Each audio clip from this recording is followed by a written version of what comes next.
Hello guys, myself JK from Achiever Study Point।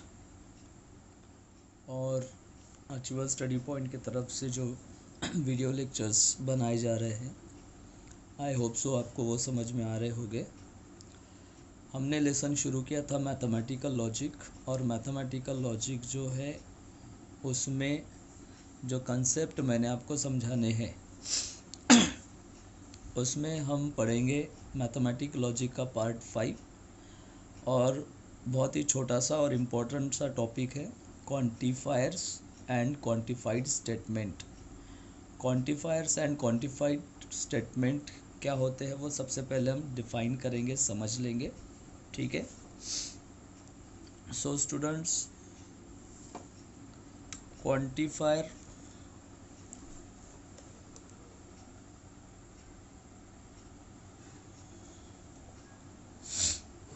सबसे पहले हम मीनिंग समझेंगे क्वांटिफायर का।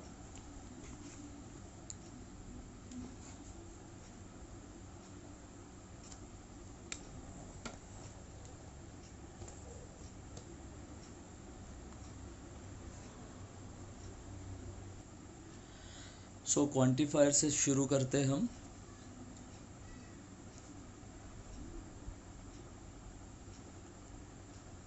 बच्चों, क्वांटिफायर्स जो है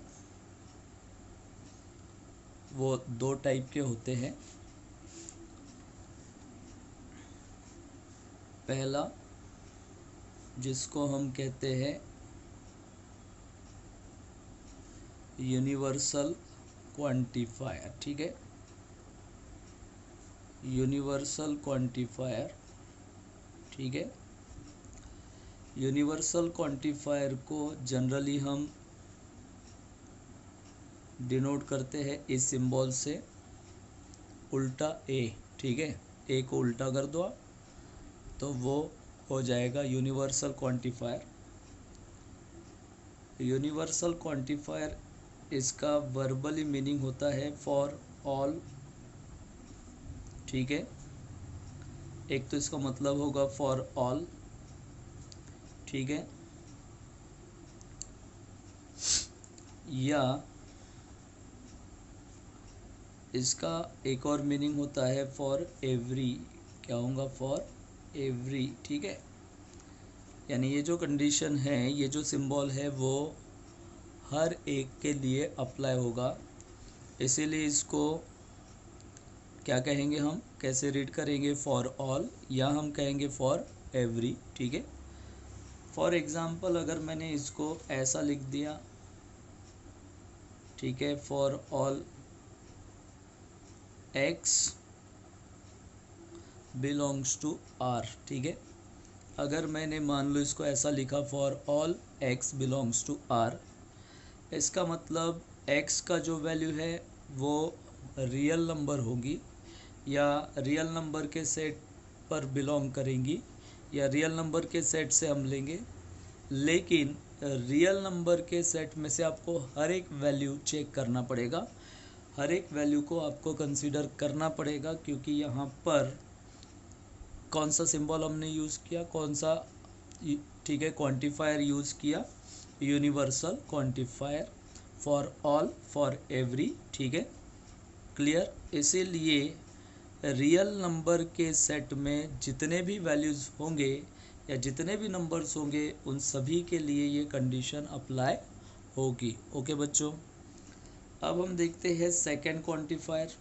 ठीक है, सेकंड क्वांटिफायर जो है जिसको कहा जाता है एग्स। ठीक है, एक्सिस्टेंशियल क्वांटिफायर। क्या कहेंगे हम? एग्जिस्टेंशियल। ठीक है, एग्जिस्टेंशियल क्वांटिफायर। ठीक है, अब भाई ये एग्जिस्टेंशियल क्वांटिफायर क्या है ना? एग्जिस्टेंशियल क्वांटिफायर क्या होगा? तो एग्जिस्टेंशियल क्वांटिफायर को जनरली हम डिनोट करते हैं उल्टा ई। ठीक है, सिंबल देख लो बराबर। ये जो है इसको कहा जाता है एग्जिस्टेंशियल क्वांटिफायर। ठीक है, और इसको हम रीड करते हैं फॉर सम, ठीक है, या नहीं तो हम इसको कहेंगे देयर एग्जिस्ट, ठीक है, देयर एग्जिस्ट। क्लियर है? हम उसको रीड करेंगे फॉर सम, नहीं तो क्या कहेंगे, देयर एग्जिस्ट, ठीक है। और ये जो, ठीक है, सिंबल है, इसी को कहा जाता है एग्जिस्टेंशियल क्वांटिफायर, ठीक है। अब जैसे मैंने आपको यूनिवर्सल क्वांटिफायर के बारे में समझाया भाई, कि यूनिवर्सल क्वांटिफायर यानी क्या, तो ठीक है, यूनिवर्सल क्वांटिफायर यानी फॉर ऑल, और ये उसका सिंबल है, और ये हर किसी के लिए अप्लाई होगा, ईच एंड एवरीथिंग के लिए अप्लाई होगा। लेकिन एग्जिस्टेंशियल क्वांटिफायर जो है वो सिर्फ और सिर्फ कुछ सीमित वैल्यूज़ के लिए ही अप्लाई होगा, सभी के लिए वो अप्लाई नहीं होगा। इसीलिए हमने, ठीक है, क्या लिखा है यहाँ पर, फॉर सम और देयर एग्जिस्ट, ठीक है, फॉर सम और देयर एग्जिस्ट। क्लियर? कोई कंफ्यूजन? ठीक है। फॉर एग्जाम्पल मैंने अगर ऐसा लिख किया, फॉर, ठीक है, सम और there exist x belongs to, ठीक है, a, such that x plus 5 equals to 7, okay. और यहाँ पर ए सेट मैंने, ठीक है, ए सेट मैंने यहाँ पर ले लिया भाई 2, 3, 4, 5, ओके। क्लियर? ठीक है। तो अब मुझे ये जो मैंने स्टेटमेंट लिखी है, इस स्टेटमेंट को चेक करना पड़ेगा, ठीक है, किसके हिसाब से, एग्जिस्टेंशियल क्वांटिफायर के हिसाब से। तो यहाँ पर कहा गया है फॉर सम, ठीक है, for some x belongs to a, यानी x का जो वैल्यू है हम a सेट में से लेंगे, लेकिन उसमें से सभी वैल्यूज नहीं। अगर मान लो कोई भी एक वैल्यू, ठीक है, कोई भी वैल्यू जो इस, ठीक है, इक्वेशन को क्या करेगा, सेटिस्फाई करेगा, तो हम ये चेक करेंगे कि भाई क्या कोई ऐसा वैल्यू है जो इस इक्वेशन को क्या कर सकता है, सेटिस्फाई कर सकता है। तो भाई 2 है, देख लो, यानी 2 आपको ऐसा दिखाई दे रहा है कि नहीं, कि जो इस इक्वेशन को क्या करेगा, सेटिस्फाई करेगा, ठीक है, इस इक्वेशन को क्या करेगा, सेटिस्फाई करेगा, ठीक है। क्लियर है? तो कहने का मतलब यह है कि कुछ वैल्यूज, यानी पर्टिकुलर सेट में से कुछ वैल्यूज ही अगर गिवन, ठीक है, इक्वेशन को सेटिस्फाई करते हैं, तो ऐसे कंडीशन में हम किसका यूज़ करेंगे, एग्जिस्टेंशियल क्वांटिफायर का यूज़ करेंगे, फॉर सम का यूज़ करेंगे, ठीक है, देयर एग्जिस्ट का यूज़ करेंगे, ठीक है, ओके। अब हम समझ लेते हैं क्वांटिफाइड स्टेटमेंट। क्वांटिफाइड स्टेटमेंट, ठीक है। अब ये भाई क्वांटिफाइड स्टेटमेंट क्या होगा, है ना, क्वांटिफाइड स्टेटमेंट यानी an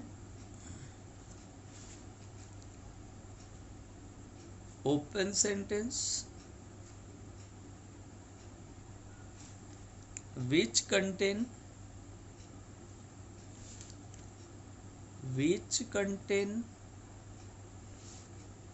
quantifiers, यानी एक ऐसा ओपन स्टेटमेंट, ठीक है, या एक ऐसा ओपन सेंटेंस जिसमें, ठीक है, क्या रहेंगे, क्वांटिफायर्स रहेंगे। मैं ऊपर का ही एग्जांपल ले रहा हूँ, ऊपर एक एग्जांपल है, अच्छा एग्जांपल है, वही ले लेते हैं हम। जैसे for some x belongs to a such that x plus 5 equals to 7, okay, ठीक है। तो भाई ये जो है x+5=7 जो है ना, ये एक ओपन सेंटेंस है, ठीक है, क्योंकि इसका ट्रूथ वैल्यू x पर डिपेंड करेगा, x के वैल्यू पर डिपेंड करेगा।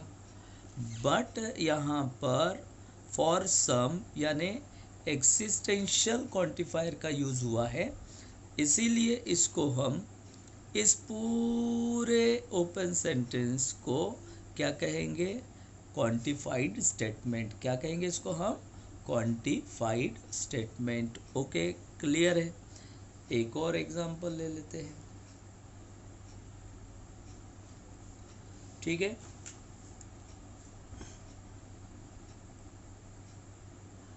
For all x belongs to a, okay, x² plus x is an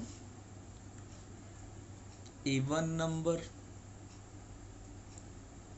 is an even number। अब हम चेक करते हैं भाई कि क्या ये क्वांटिफाइड स्टेटमेंट है। देख लो, तो क्वांटिफाइड स्टेटमेंट है, क्योंकि ये x² प्लस x जो है ये तो ओपन सेंटेंस है, x² plus x is an even number. ये तो ओपन सेंटेंस है, क्योंकि ये इवन नंबर है या नहीं ये कौन डिसाइड करेगा, x का वैल्यू डिसाइड करेगा।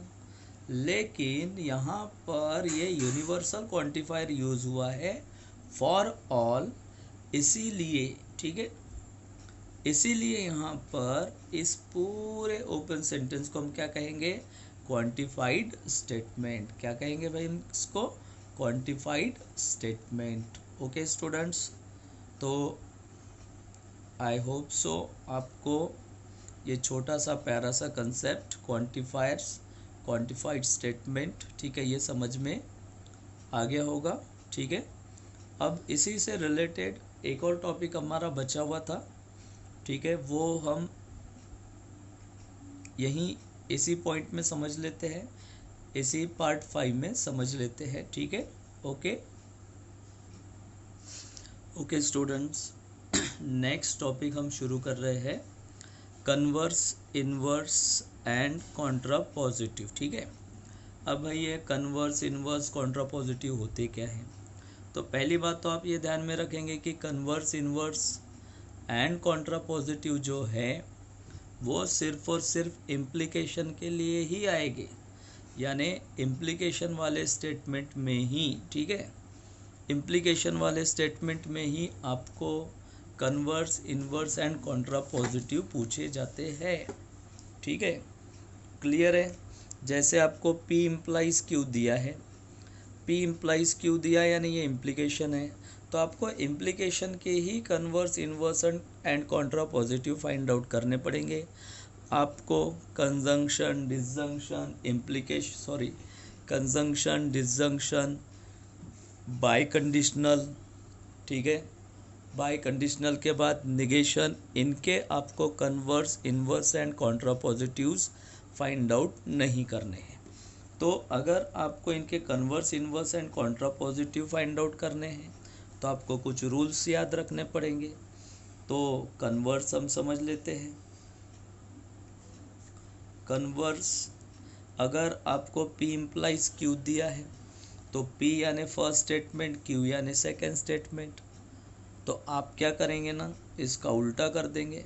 पहले हम लिखेंगे, ठीक है, Q स्टेटमेंट इम्प्लाइज, फिर आएगा P स्टेटमेंट, तो इसको कहा जाता है कन्वर्स, यानी पहले सेकेंड स्टेटमेंट आएगा, फिर इम्प्लाइज आएगा और फिर फर्स्ट स्टेटमेंट आएगा, यानी Q implies P, P implies Q का कन्वर्स हो जाएगा, ठीक है, क्लियर है, ये होगा कन्वर्स। उसके बाद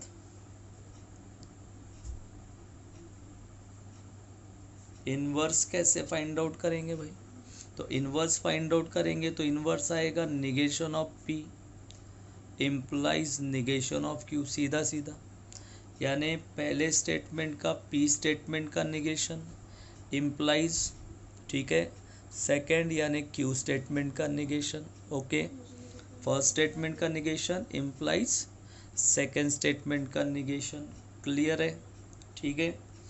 और नंबर थर्ड, ठीक है, कॉन्ट्रा पॉजिटिव, ये तो बहुत ही आसान है भाई। कॉन्ट्रा पॉजिटिव यानी जो इन्वर्स है उसका आप उल्टा कर दो, तो निगेशन ऑफ क्यू इम्प्लाइज आएगा negation of P, negation of Q implies क्या आएगा, निगेशन ऑफ पी। ओके, और आपको ये रूल्स फॉलो करते हुए ही converse, inverse and contrapositives लिखने हैं, ठीक है। Okay, converse, inverse and contrapositive लिखने के लिए आपको इनको ही फॉलो करना पड़ेगा। ओके, क्लियर, ठीक है।